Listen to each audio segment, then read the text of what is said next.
Yahweh is based on the consonant YHWH, which is one of the names for God used in the Old Testament. In ancient Hebrew, vowels were not typically written down in most contexts. The name Yahweh originates from the Hebrew term that translates to I am.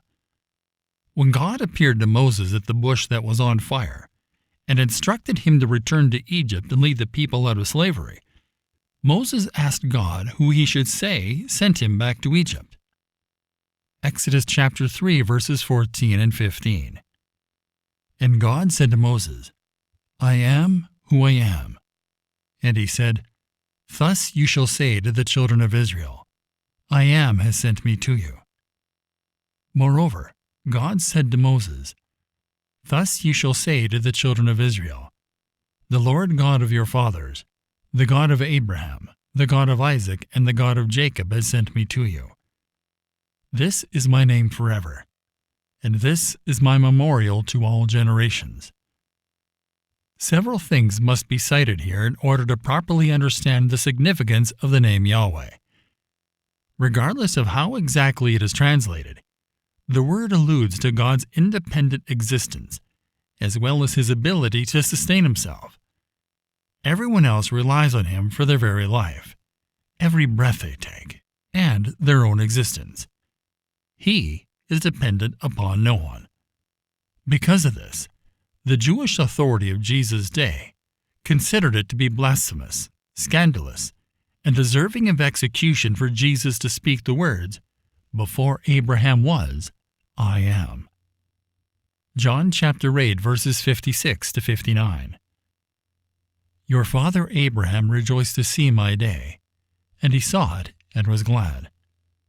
Then the Jews said to him, You are not yet 50 years old, and have you seen Abraham? Jesus said to them, Most assuredly I say to you, before Abraham was, I am. Then they took up stones to throw at him. But Jesus hid himself and went out of the temple, going through the midst of them, and so passed by. Second, the ancient Hebrew writers considered God's name too consecrated to write or enunciate.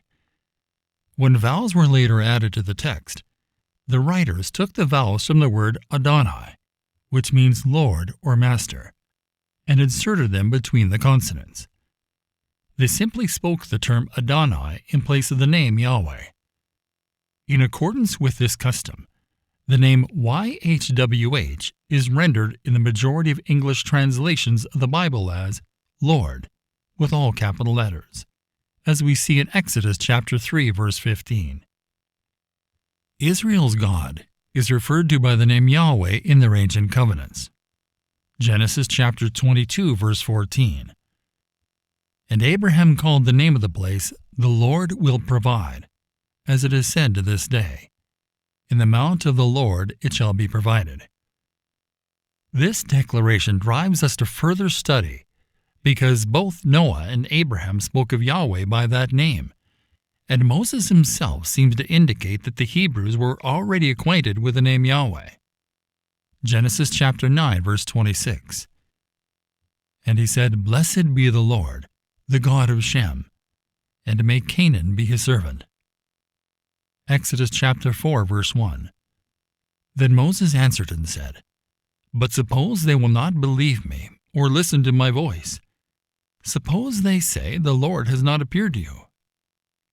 For those before Moses, the fulfillment of God's promises stayed distant, and their view of the essence of God was vague.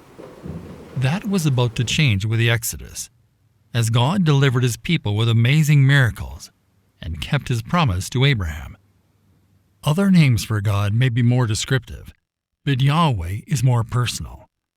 He covenants with and guides the nation of Israel under this name.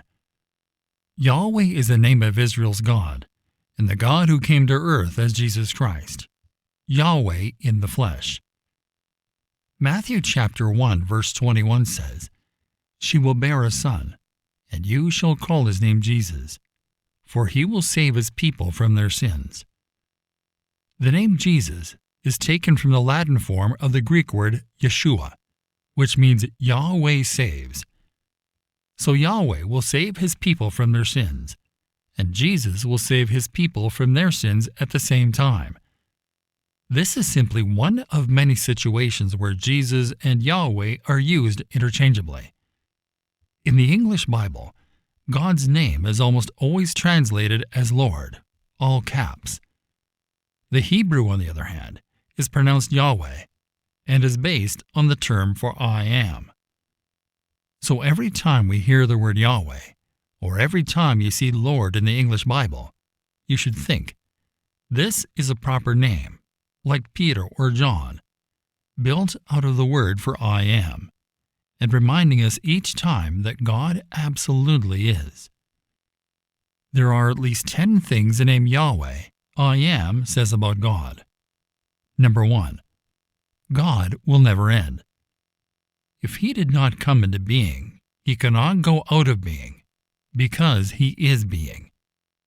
Number 2. He never had a beginning. He didn't have a beginning.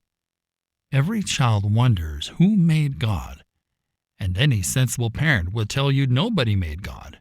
God simply exists and has always been. There is no beginning. Number 3. God is absolute reality. There is no reality outside of him unless he wills it and makes it. He is all that was eternally. No space, no universe, no emptiness. Only God. Number 4. God is completely self-sufficient. Nothing can bring him into being, support him, guide him, or make him what he is. Number 5. Everything that is not God depends totally on God, and the entire universe is utterly secondary. It came into being by God, and stays in being moment by moment on God's decision to keep it in being. Number 6. In comparison to God, the entire cosmos is nothing. Contingent dependent reality is to absolute independent reality as a shadow to substance. All that we are amazed by in this world and in the galaxies is, compared to God, as nothing. Number 7. God is the absolute standard of truth and goodness and beauty. There is no law book to which he looks to know what is right, no almanac to establish facts, no guild to determine what is excellent or beautiful. He himself is the standard of what is right, what is true, what is beautiful. Number 8. God is unchanging. Yesterday, today, and forever, he is the same. He can't be surpassed. He is not developing into anything. He is the person he is. Number 9. God does whatever he pleases, and it is always right and always beautiful, and always in accord with truth. All reality that is outside of him, he created and designed, and governs as the absolute reality. So he is utterly free from any constraints that don't originate from the counsel of his own will. Number 10. God is the most important and most valuable reality and person in the universe. He is more worthy of interest, attention, admiration, and joy than all other realities, including the entire universe.